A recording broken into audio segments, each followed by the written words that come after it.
Sudah 4 bulan kita lalui, belum, hampir ya. Ini minggu terakhir di bulan yang keempat, di tahun mimpi dan penglihatan. Saya percaya ada banyak hal yang indah yang Tuhan kerjakan di tengah-tengah kita dalam hidup setiap kita juga. Tema bulan ini adalah bersabar dan bertekun dalam menantikan janji Tuhan di tahun mimpi dan penglihatan ini. Nah Bapak Ibu, saya memikirkan, saya merenungkan mengenai Yusuf. Yusuf itu menjuluki Mesir sebagai negeri kesengsaraannya dia. Sampai dia menamai salah satu anaknya dia adalah, saya lupa namanya, Allah yang membuat aku lupa akan negeri kesengsaraanku. Jadi Yusuf itu manusia biasa, bukan manusia super. Dia pun dengan jujur mengakui bahwa Mesir adalah negeri kesengsaraannya dia. Ketika umur 17 tahun, dia seorang anak muda yang mungkin masih labil, ya dia di perantauan, ya ada perbedaan bahasa yang dia alami, kemudian dia terpisah dari ayah yang sangat dikasihinya dan sangat mengasihinya, terpisah dari sanak saudaranya, dari budayanya, dari negerinya, ke sebuah negeri yang baru. Ingat Bapak Ibu, zaman dulu belum ada video call, WhatsApp, tidak ada gitu ya. Betul-betul kalau waktu itu Yusuf dijual sebagai budak, literally dia terpisah dari keluarganya dan dia nggak tahu bisa ketemu lagi atau enggak. Dia anak muda, dia juga manusia biasa. Dia ngalami semuanya itu serba mendadak, bertubi-tubi, ya, proses yang tidak mudah, sangat tidak mudah dialaminya. Dalam waktu semalam masih anak kesayangannya dijual sebagai budak. Ya, setelah dia mengalami promosi juga dalam pekerjaannya, dia menjadi kepala rumah tangganya Potifar. Dia difitnah oleh istri Potifar yang tidak mau, karena dia tidak mau menuruti keinginan dosa istri Potifar itu. Kemudian dia dijebloskan dalam waktu semalam dari seorang yang sedang meniti tangga karirnya menjadi narapidana. Nah, yang menarik adalah dari Yusuf ini, Yusuf itu kehidupannya yang penuh dengan drama. Tidak sekedar bertahan. Tapi justru Yusuf ini berprestasi di mata majikan-majikannya. Potifar mengakui bahwa oleh karena orang Ibrani ini, seisi rumahnya itu diberkati. Kepala penjara pun memuji Yusuf dan Yusuf itu didelegasikan kepercayaan yang luar biasa, kunci penjara diserahkan ke dia. Tidak ada yang dia urus yang lain. Ya, Yusuf yang mengurus semuanya. Firaun apalagi, ya, negerinya tertolong dari kelaparan yang begitu hebat. Dan bahkan bisa menolong bangsa-bangsa lain di sekitarnya yang lagi mengalami kekurangan makan. Kok bisa ya Yusuf tidak sekedar bertahan, justru Yusuf itu berprestasi. Ada firman Tuhan yang berkata bahwa pernahkah kau lihat orang yang cakap dalam pekerjaannya, ia akan berdiri di hadapan raja-raja. Yusuf ini punya excellent spirit. Nah, sepanjang hari ini saya membagikan kebenaran firman Tuhan tentang kualitas-kualitas kehidupan seperti apa sih yang Yusuf miliki yang kita perlu belajar. Tadi pagi saya bicara tentang integritas. Integritas merupakan sebuah kekuatan karakter moral, sebuah kualitas unggul dalam diri seseorang yang hasilnya adalah akan mendatangkan kepercayaan orang lain kepada dirinya dan membuat dia menjadi orang yang bisa berpengaruh bagi sekelilingnya. Tadi pagi saya bicara soal integritas.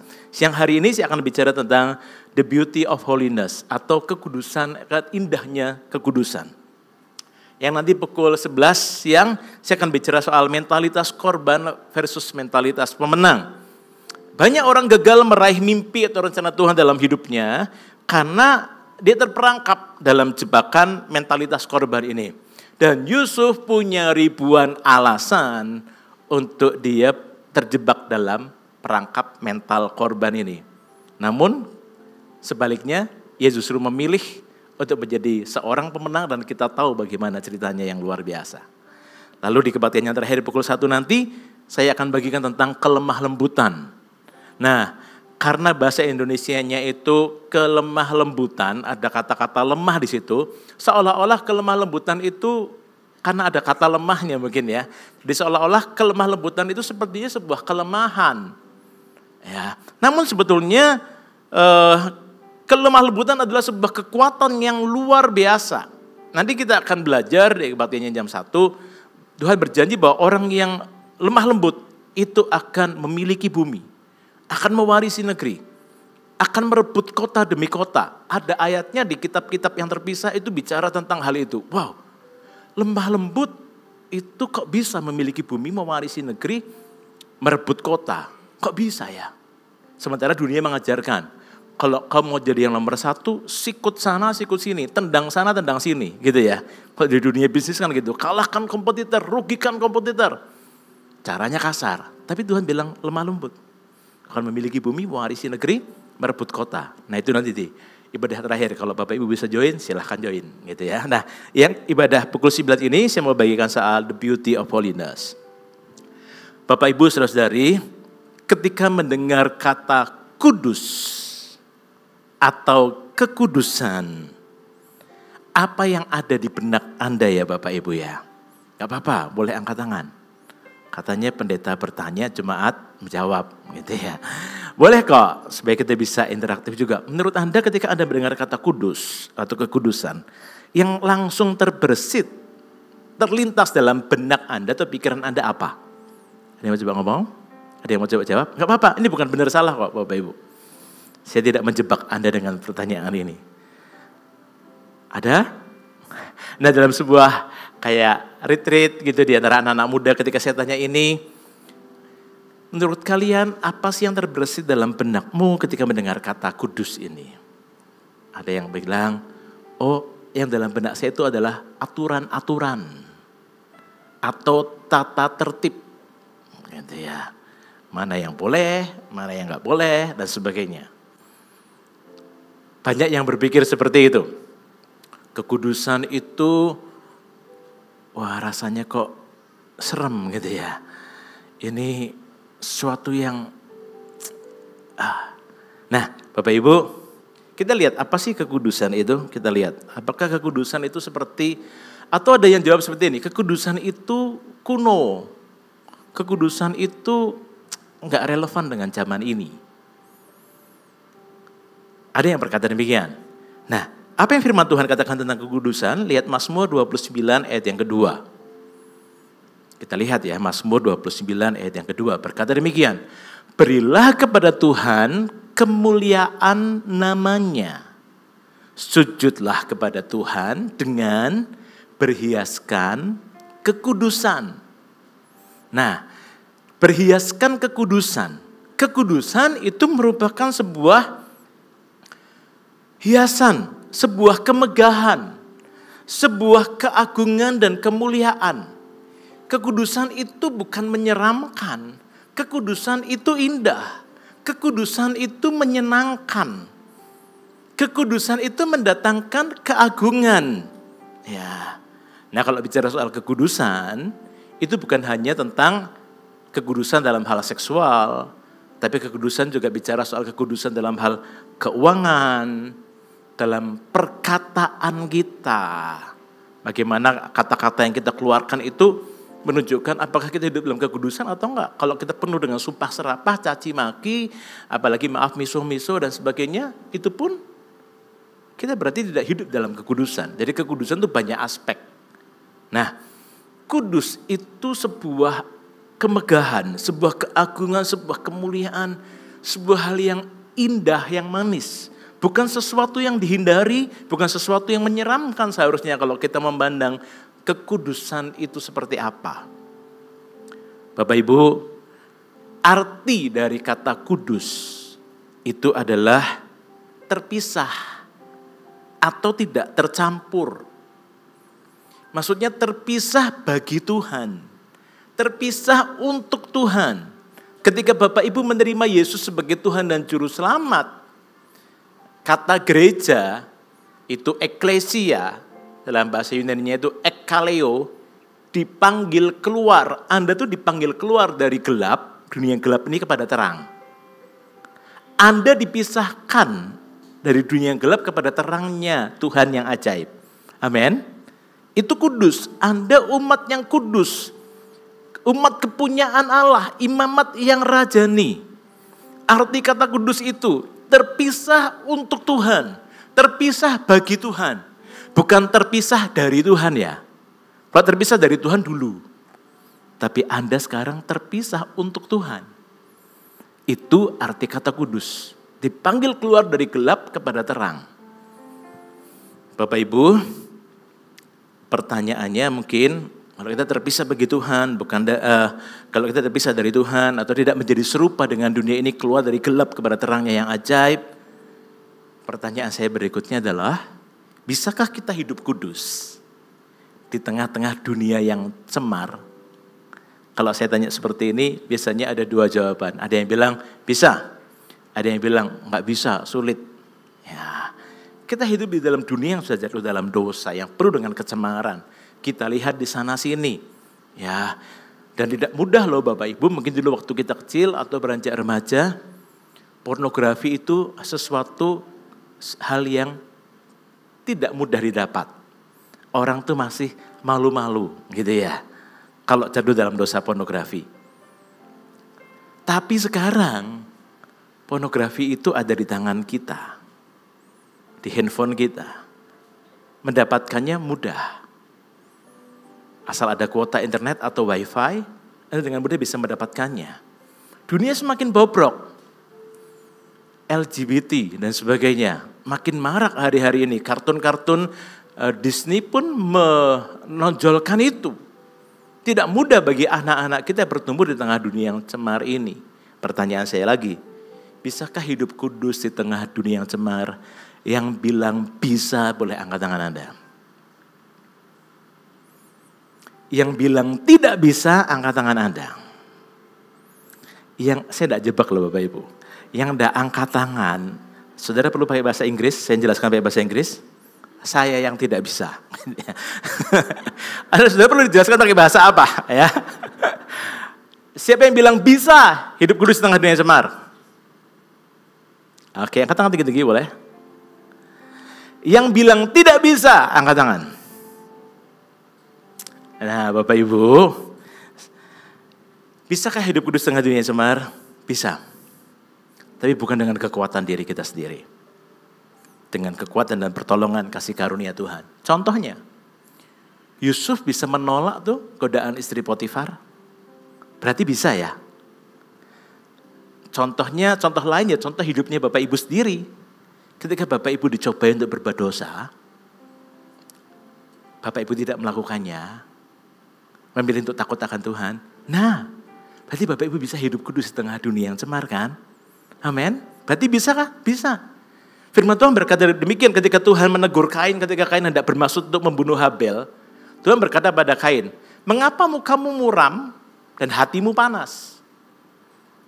Hati-hati, dosa sudah mengintip di depan pintu. Hendaklah engkau berkuasa atasnya. Lah berarti dosa itu, kita tuh harusnya bisa berkuasa atas dosa atau mengalahkan dosa.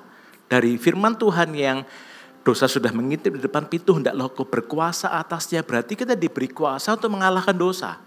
Betul ya Bapak Ibu ya? Pilihan di tangan kita. Mau kita melakukan atau menolak atau melawan dosa itu. Jadi bisakah hidup kudus tengah dunia cemar? Pertanyaan ini sebetulnya nggak fair. Karena kita seolah-olah menyalahkan dunia itu cemar. Dunia itu loh cemar, makanya gue kayak gini. Nggak boleh nyalahkan situasi itu. Karena kita garam dan terang dunia, itu jati diri kita. Bukan dipengaruhi tapi mempengaruhi sekitar kita. Amin.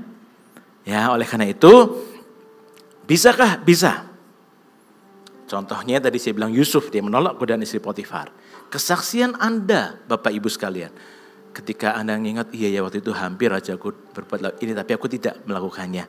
Itu pun kesaksian kemenangan yang menunjukkan bahwa kita bisa mengalahkan dosa. Tapi sekali lagi bukan dengan kekuatan kita. Kita bisa mengalahkan dosa, tapi kita tidak kebal terhadap dosa. Itu yang kita perlu mawas diri. Makanya jangan bermain-main dengan dosa. Amin. Nah, mengapa kekudusan itu penting Bapak Ibu? Mengapa sih kekudusan itu penting? Ya karena Allah itu kudus. Alasannya satu aja sih. Karena Allah kita kudus. Bukankah kekristenan kita itu tujuannya adalah untuk menjadi makin serupa dengan Tuhan? kita mengalami transformasi hidup untuk makin serupa dengan Tuhan. Dan kalau Allah itu kudus, ya seharusnya kita menjadi kudus. Menjadi hidupnya makin disucikan, dikuduskan, disempurnakan. Dari hari ke hari, sampai kapan proses kesempurnaan atau proses pengudusan itu, sanctification itu akan berlangsung? Sampai kita mati. Atau sampai Tuhan datang yang kedua kali. Dari Yesus menyucikan kita, iya. Perjuangan untuk terus hidup kudus, semakin dikikis, tabiat atau watak kita, manusia lama kita, semakin berkurang keinginan-keinginan dosa kita, itu proses. Sampai kapan? Seumur hidup sampai kita mati suatu hari nanti, atau sampai Tuhan datang yang kedua kali, yang mana yang lebih dulu. Amin. Ada lagu bilang kan, ku mau sepertimu Yesus, disempurnakan selalu. Disempurnakan selalu. Ketika, bukankah Bapak Ibu sadar bahwa seorang anak kecil, Bapak Ibu punya anak, saya waktu itu ingat, saya lihat keponakan saya 2 orang perempuan. Dari orang tua yang berbeda. Saya lihat dari jauh mereka lagi bermain-main. Satu titik mereka bertengkar. Saya lihat dari jauh. Yang salah satunya itu masih umur mungkin 4 tahun dan 6 tahun mungkin. Yang satunya tuh kayak nyedot tangannya sendiri. Gitu, kan jadi merah ya Bapak Ibu ya. Kemudian tahu-tahu datang saya. Om, si itu nakal, ini aku dipukul. Padahal saya tahu dari jauh, enggak loh, dia enggak pukul. Yang satunya juga, enggak kok, aku enggak. Memang enggak, saya lihat dari jauh enggak. Kok bisa ya? Anak kecil memanipulasi, bohong seperti itu. Apakah orang tuanya ngajari? Tentu tidak. Anda tidak pernah ngajari anak Anda berbohong. Tapi kenapa anak kita bisa berbohong? Karena ada yang namanya dosa keturunan itu, kita dilahirkan dari benih dosa itu, ada bibit dosa itu. Nah, dari kecil anak itu bertumbuh makin besar, potensi berbuat dosanya bisa makin besar. Ya, dia lahir, ini perjalanan hidupnya dia potensi berbuat dosanya makin besar. Di satu titik, dia menerima Yesus sebagai Tuhan dan Juru Selamat. Dia sungguh-sungguh mengalami kelahiran baru.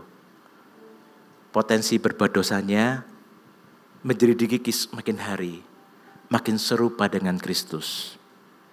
Makanya aku tadi bilang, ku mau sepertimu Yesus, disempurnakan selalu. Kapan? Berapa lama? Sampai kita mati suatu hari nanti, atau sampai Tuhan datang yang kedua kali, mana yang lebih dulu? Kita disempurnakan, dikuduskan. Yang mengerti katakan amin. Amin.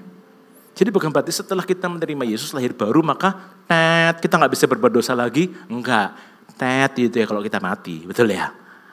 Kita gak ada kesempatan lagi, tapi kita masuk dalam yang namanya proses kita dikuduskan, disempurnakan untuk menjadi serupa dengan Tuhan. Kita lihat ayatnya, 1 Petrus 1 ayat 15 dan 16. Firman Tuhan berkata demikian, tetapi hendaklah kamu menjadi kudus di dalam seluruh hidupmu. Bukan hanya satu sisi, bukan hanya satu aspek hidupmu. Ya, tapi seluruh hidupmu. Sama seperti Dia yang kudus yang telah memanggil kamu. Sebab ada tertulis, kuduslah kamu sebab aku Tuhanmu itu kudus. Amin. Mengapa kekudusan itu penting? Karena Allah kita kudus. Dan jadi diri kita juga kudus. Dalam proses kita dikuduskan itu untuk menjadi makin serupa dengan Tuhan, memang ada perjuangannya masing-masing kita. Untuk dalam seluruh hidup kita itu mempraktekkan gaya hidup yang kudus. Lalu gimana caranya? Kita lihat Ibrani pasal 12 ayat 14. Memang butuh. Bukan dengan kekuatan kita memang, iya. Ada kasih karunia yang menopang. Tapi bukan berarti tidak ada bagian yang tidak kita lakukan. Kita harus membuat keputusan-keputusan, respon-respon yang tepat. Ya, untuk kita bisa hidup kudus. Ibrani pasal 12 ayat 14 berkata, berusahalah hidup damai dengan semua orang dan jagalah kesucian hidupmu. Ini yang versi terjemahan baru aja dulu. Ya, saya bacakan yang versi terjemahan baru. Ini versi terjemahan sederhana Indonesia. Nanti saya pakai ayat ini. Oke, ini versi TB-nya. Berusahalah hidup damai dengan semua orang dan kejarlah kekudusan. Sebab tanpa kekudusan tidak seorang pun akan melihat Tuhan. Dikatakan berusahalah hidup damai dengan semua orang dan kejarlah kekudusan. Ngejar sama jalan beda ya Bapak Ibu ya. Kalau cuma jalan saya bisa, kuatlah. Saya jalan 4 kilo, 5 kilo kalau kelilingi komplek perumahan, saya kuatlah jalan. Tapi kalau lari, ya mungkin saya tidak kuat karena saya tidak rutin berolahraga. Pasti berlari membutuhkan tenaga yang lebih, pasti keluar keringat yang lebih banyak dibanding berjalan, betul ya? Makanya katanya adalah bukan usahakan kekudusan, tapi kejarlah kekudusan. Nah, itu butuh suatu usaha yang ekstra, perlu tenaga, tanda petik, perlu berkeringat, perlu usaha yang sungguh-sungguh serius. Kalau kita sungguh-sungguh takut akan Tuhan, sungguh-sungguh mau hidup dalam kebenaran, kita sedang berlari mengejar kekudusan itu. Ada kasih karunia Tuhan, iya darah Yesus menebus semua dosa dan pelanggaran kita, iya. Tapi ada ayat firman Tuhan lain yang berkata, hendaklah hidupmu berpadanan atau selaras dengan Injil Kristus. Artinya betul kita diselamatkan karena anugerah, tapi tetap harus ada buah kebenaran. Kita harus hidup selaras dengan kebenaran firman Tuhan. Ya, untuk kita terus hidup dalam kekudusan. Nah, Bapak Ibu yang dikasih Tuhan, caranya gimana? Gitu ya. Untuk hidup dalam kekudusan, yang pertama adalah kita gak bisa membersihkan diri kita sendiri. Kita butuh anugerah Tuhan, kita minta darah Yesus menyucikan kita. Menyucikan semua dosa dan pelanggaran kita. Kalau ada dosa-dosa, kalau ada hal atau gaya hidup yang tidak kudus, yang Anda masih kerjakan sampai hari-hari ini. Biar siang hari ini sebelum kita pulang keluar dari tempat ini, minta darah Yesus sucikan dan kuduskan. Ya, kalau zaman dulu, saya nggak tahu mungkin iklan itu sudah tidak terlalu terkenal sekarang. Iklan sebuah deterjen gitu ya, merek tertentu. Ya, dulu ngomong gini, titik-titik mencuci sendiri, betul ya. Ingat zaman, kalau Anda seumuran dengan saya mungkin Anda tahu tuh. Boleh deh saya sebut merek aja lah ya. Rinso mencuci sendiri, maksudnya tinggal kamu kasih bubuk deterjennya, kasih air, kasih baju, dia bisa nyuci sendiri tanpa pembantu rumah tangga. Iklannya seperti itu. Ingat iklan itu? Rinso mencuci sendiri. Oh, kelihatannya hebat ya. Enak kalau gitu dong, nggak ada pembantu. Kalau ada deterjennya bilang, ini menjemur sendiri, saya mau. Ini setrika sendiri, saya mau. Saya nggak perlu membantu gitu ya. Sayangnya nggak ada. Ya. Nah, nggak bisa dosa itu kita dengan kebaikan kita bisa menyucikan diri kita sendiri. Gak bisa formulanya seperti itu.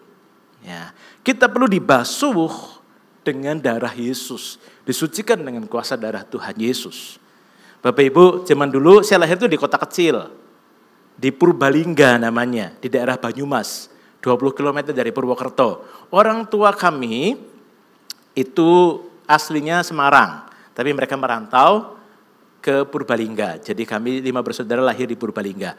Adakah orang Purbalingga atau Purwokerto di sini atau orang Banyumas? Adakah? Nggak ada ya. Jarang sih orang Banyumas di sini soalnya. Kalau ada saya pengen ngomong-ngomong sama Anda. Saya bisa bahasa Banyumasan. Ngapak-ngapak kayak kue nyong teyeng. Nyong teyeng bahasa kayak kue.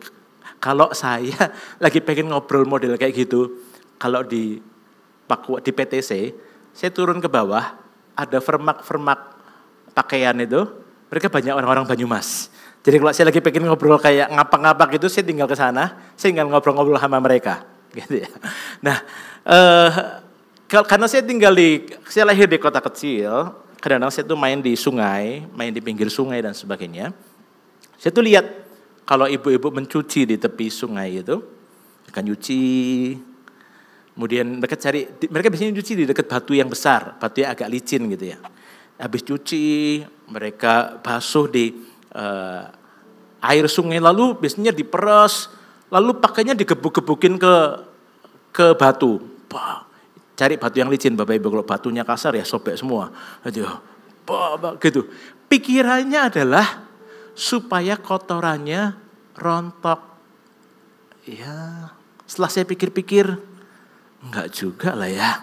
Itu malah ngerusak baju rasanya. Kancingnya lepas semua atau pecah semua gitu kan ya. Digebuk-gebukin. Gitu. Nah, tapi itu ada usaha ekstra kan untuk membuat pakaian itu bersih. Tidak ada yang instan gitu ya. Nah, Bapak Ibu, kita nggak bisa dengan kekuatan kita sendiri. Perlu dirontokkan tabiat-tabiat dosa ini. Dengan apa? Dengan darah Kristus itu. Amin. Perlu dengan firman Tuhan. Itu yang akan perjumpaan dengan kebenaran firman Tuhan itu yang akan mengikis dari hari ke hari. Semua kekotoran-kekotoran yang ada di dalam hidup kita. Tidak bisa dengan usaha kita sendiri. Kita perlu mengalami perjumpaan dengan Tuhan. Dengan firman-Nya yang akan merontokkan semua kekotoran di dalam hidup kita. Yang pertama minta darah Yesus membasuh atau menyucikan kita. Itu bicara soal anugerah Tuhan. 1 Yohanes 1 ayat 7 berkata demikian. Ya. Tetapi jika kita hidup di dalam terang, sama seperti Dia ada di dalam terang, maka kita beroleh persekutuan seorang dengan yang lain. Dan perhatikan kalimat berikutnya. Darah Yesus anaknya itu menyucikan kita daripada segala dosa. Darah Yesus menyucikan kita dari segala dosa. Di ayat yang lain mendadak saya ingat ini, gak usah tampilin ayatnya gak apa-apa. 1 Yohanes 1 ayat 8 berkata, 1 Yohanes 1 ayat 9 berkata, jika kita mengaku dosa kita, maka Ia adalah Allah yang setia dan adil. Ia akan mengampuni segala dosa kita, serta menyucikan kita dari segala kejahatan kita.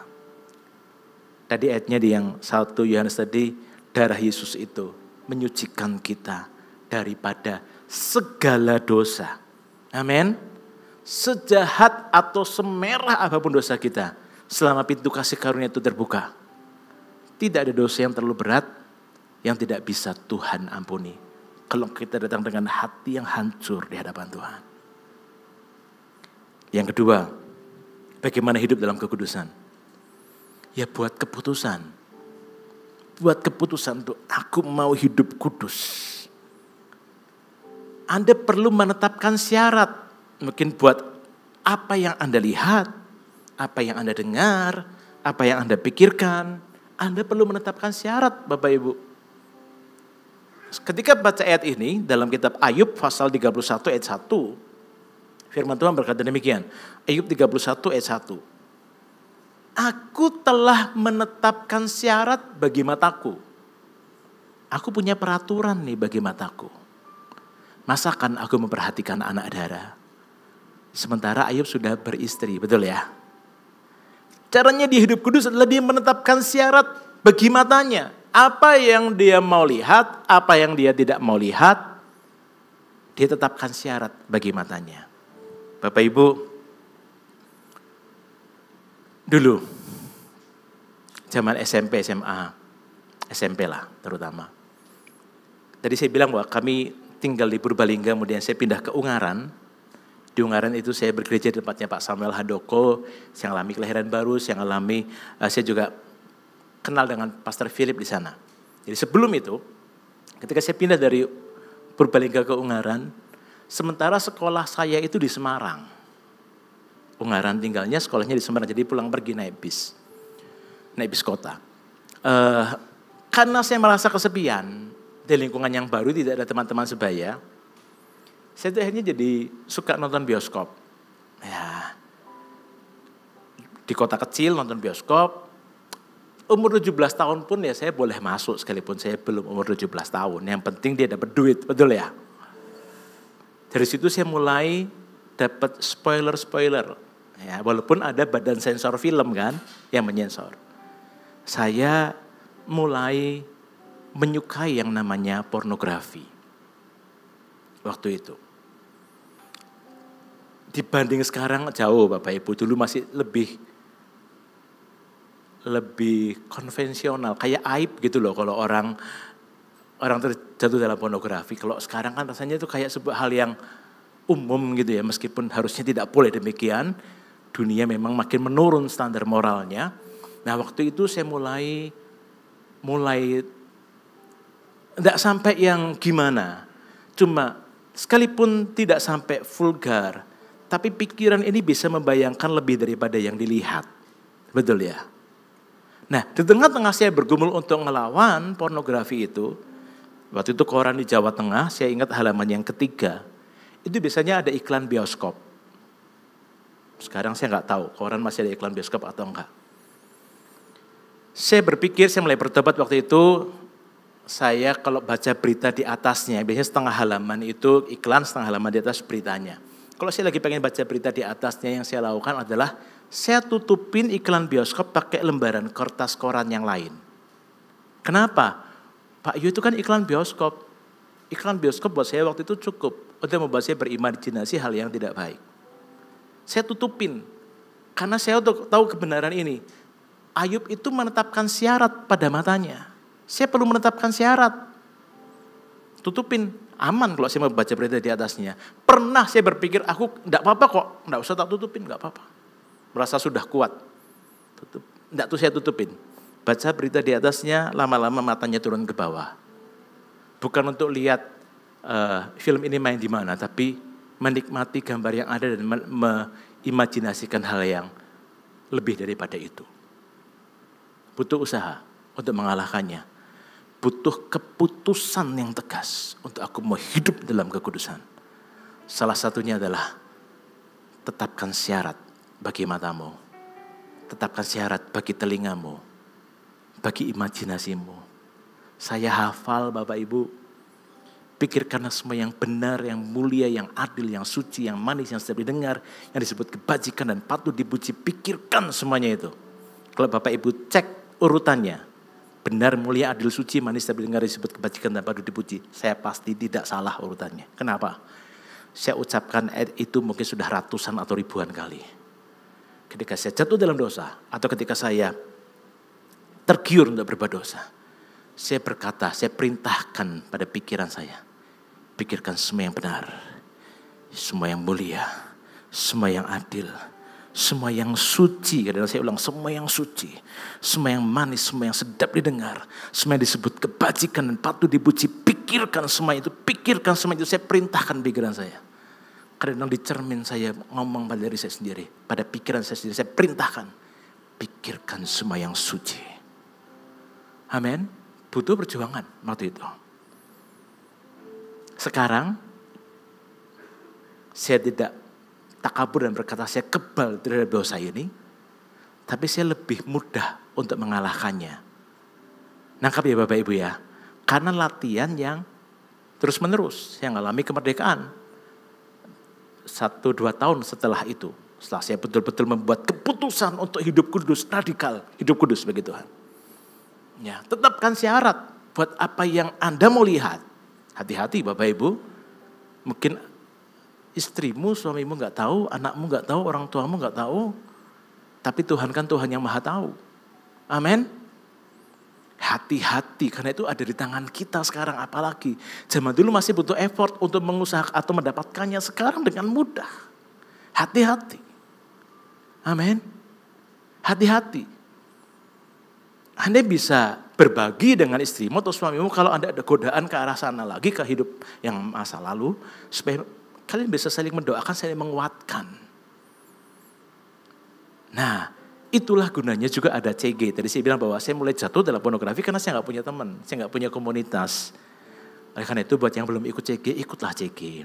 Memang CG nggak sempurna, tapi CG terdiri dari orang-orang yang mau disempurnakan. Amin. Jadi itu gunanya kalau kita punya kelompok sosial di mana kita bisa, kita punya kelompok rohani, keluarga rohani untuk kita bisa mempertanggungjawabkan hidup kita. Bagi anak-anak muda yang sudah berumah tangga, Anda bisa saling share dengan pasanganmu untuk bantu menjaga apa yang kita lihat, apa yang kita dengar, apa yang kita pikirkan. Oke, jadi buat keputusan untuk hidup kudus memang Anda perlu menetapkan syarat-syarat, termasuk di handphone. Kalau misalnya Instagram atau di explore itu Anda bisa membuat Anda ke arah sana, lebih baik puasa Instagram dulu. sampai hatimu kembali. Oke, atau bila perlu sudah nggak usah Instagram. Ya, daripada jatuh dalam dosa misalnya. Bukan berarti Instagram salah ya Bapak Ibu, enggak. Apapun itu, seperti tadi saya katakan, apapun itu, termasuk iklan di koran pun yang sebenarnya tidak itu buat banyak orang, buat saya itu cukup untuk membuat saya jatuh dalam dosa waktu itu. Oleh karena itu perlu menetapkan syarat, ya, perlu buat keputusan untuk hidup kudus. Yang berikutnya, bagaimana caranya supaya hidup kudus? Jaga pergaulan. Pilih orang-orang yang ada dalam lingkaran terdekatmu. Ring pertama hidupmu itu siapa? Pilih mereka adalah orang-orang yang secara rohani bisa memberikan pengaruh yang baik dalam hidupmu. Saya seringkali memakai ilustrasi ini. Kalau Anda ke sini kan ada lift ya. Ada lift, tombol lift itu waktu Anda mau masuk lift itu kan ada tombol anak panah ke atas atau tombol yang ke bawah. Teman itu seperti tombol lift itu. Teman seperti apa yang kau pilih? Akan membuatmu naik atau kalau kau salah pilih, akan hidupmu makin turun. Makin turun. Makin jauh dari Tuhan. Makin menikmati dosa. Tergantung teman seperti apa yang kita izinkan ada dalam lingkaran terdekat kita. Firman Tuhan berkata, pergaulan yang buruk merusak kebiasaan yang baik. Ya, jadi Mazmur 1:1 ayat 6 berkata seperti ini. Ini caranya Raja Daud supaya dia terus hidup berkenan di hadapan Tuhan walaupun Daud pernah melakukan kesalahan yang besar. Ya, ketika dia membunuh Uria, suami Batseba. Dan Daud juga manusia biasa. Namun kita akui bahwa Daud ini satu raja Israel yang mulia, yang masa pemerintahannya itu luar biasa. Caranya gimana supaya dia menjaga dirinya begitu rupa? Firman Tuhan berkata demikian. Mataku tertuju kepada orang-orang yang setiawan di negeri, supaya mereka diam bersama-sama dengan aku. Jadi dia pilih siapa orang-orang yang ada di lingkaran terdekatnya. Yaitu orang yang hidup dengan cara yang tak bercela. Termasuk orang-orang yang hidup dalam kekudusan. Akan melayani aku. Aku izinkan mereka untuk mempengaruhi hidupku. Makanya Anda perlu punya pemimpin rohani. Anda perlu punya keluarga rohani. Sekali lagi meskipun gak sempurna ya. Anda perlu. Lah kalau gitu Pak Yo, berarti kan kita eksklusif dong. Nanti siapa yang menyelamatkan orang-orang yang berdosa di luar sana? Berteman dengan semua orang. Kita menginjili mereka, kita perlu berteman. Tapi lingkaran pertama dalam hidupmu, orang-orang terdekat dalam hidupmu adalah orang-orang yang mempengaruhi hidupmu. Pastikan mereka adalah orang-orang yang setiawan, orang-orang yang hidupnya tidak bercelah. Orang-orang yang hidupnya takut akan Tuhan. Dia akan membuatmu naik ke atas, bukan membawamu turun ke bawah. Amin. Jaga pergaulan. Lalu yang berikutnya, yang terakhir di poin bagaimana cara hidup dalam kekudusan. Yaitu izinkan firman Tuhan itu memperbarui pikiran kita. Setiap hari. Makanya perlu untuk membaca dan merenungkan firman Tuhan. Seolah-olah ketika kita membaca merenungkan firman Tuhan, seolah-olah gak ada sesuatu yang wow terjadi ya Bapak Ibu. Tapi dengan Anda membaca sungguh-sungguh merenungkan kebenarannya. Suatu hari ketika di masa-masa saya terjerat dalam pornografi yang tadi saya sebut. SMP itu. Saya sempat tanya.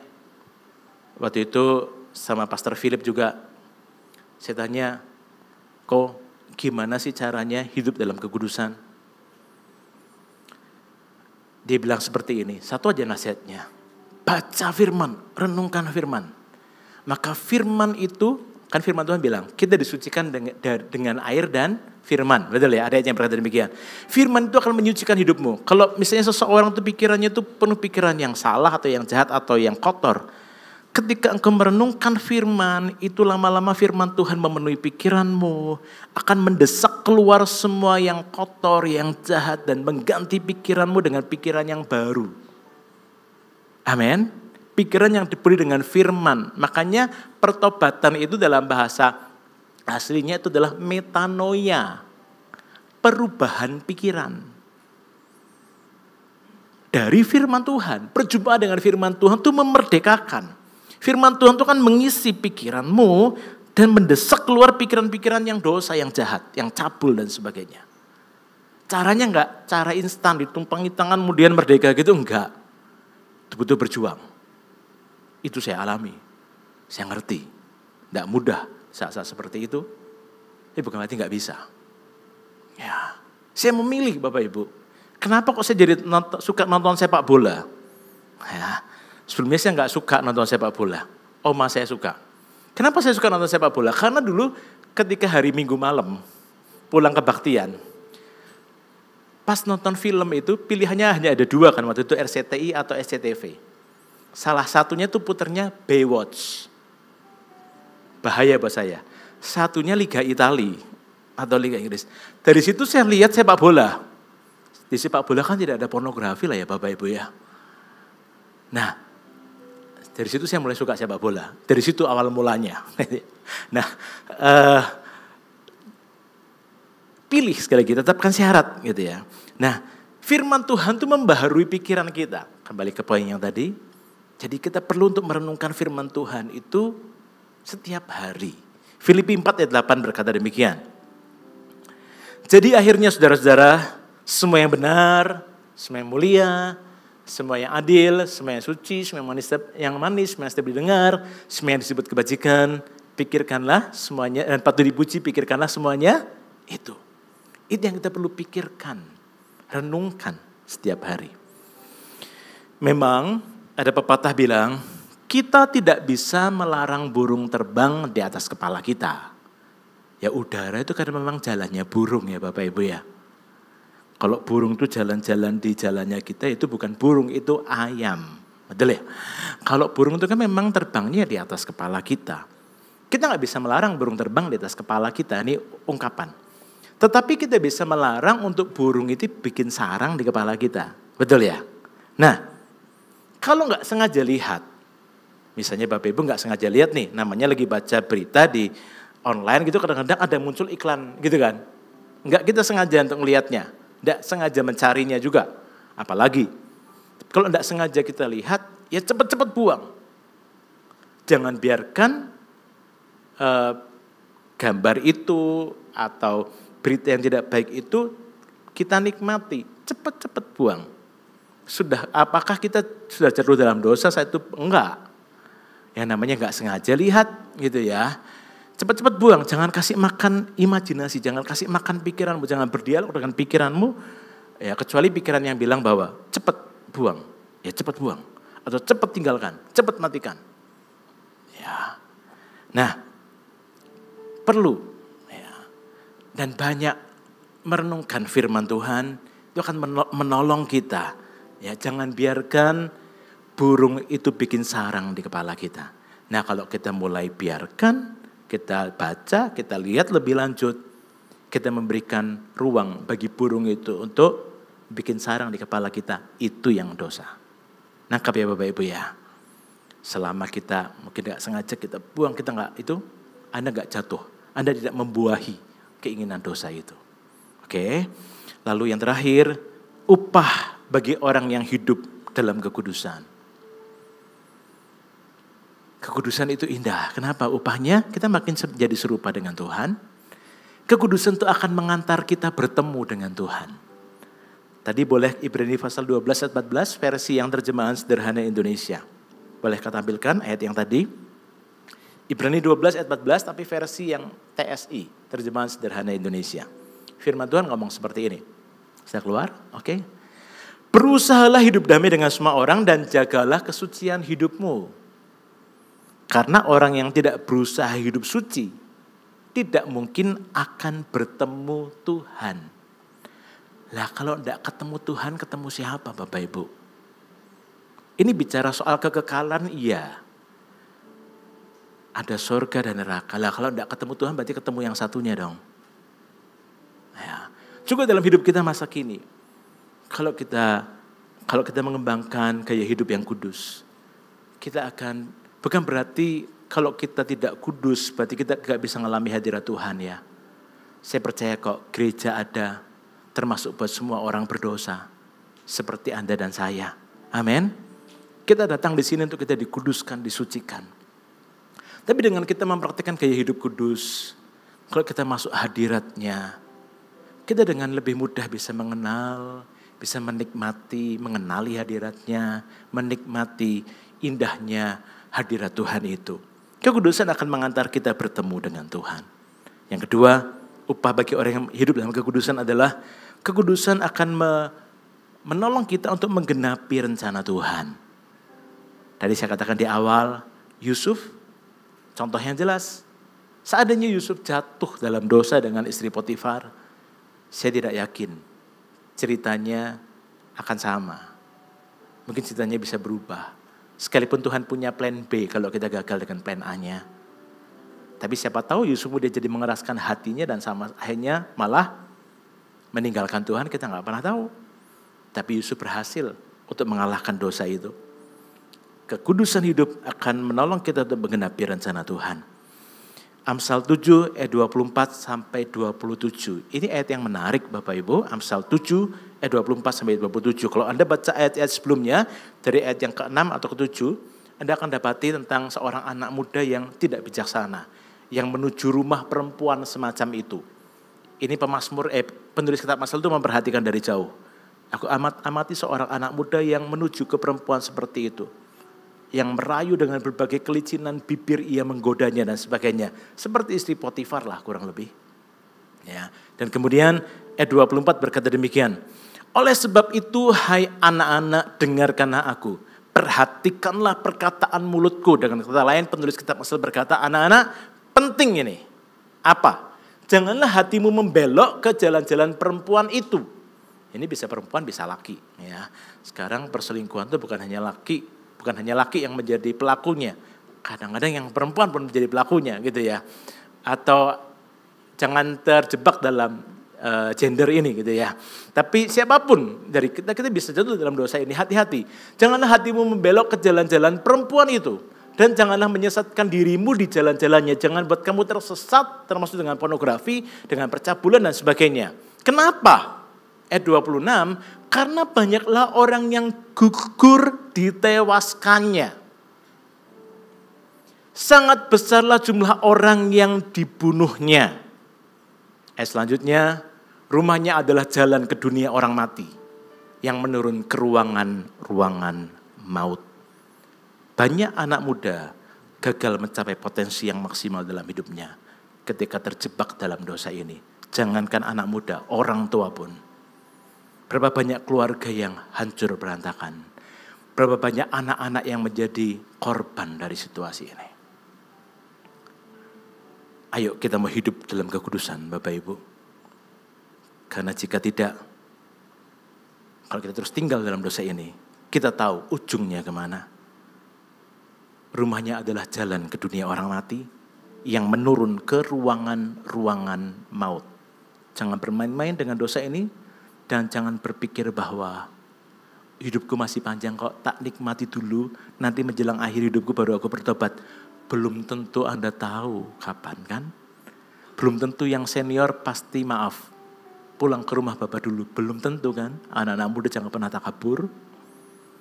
Selama masih bisa dikatakan hari ini, firman Tuhan bilang, kalau kau mendengar suaranya, jangan keraskan hatimu. Bertobat sungguh-sungguh.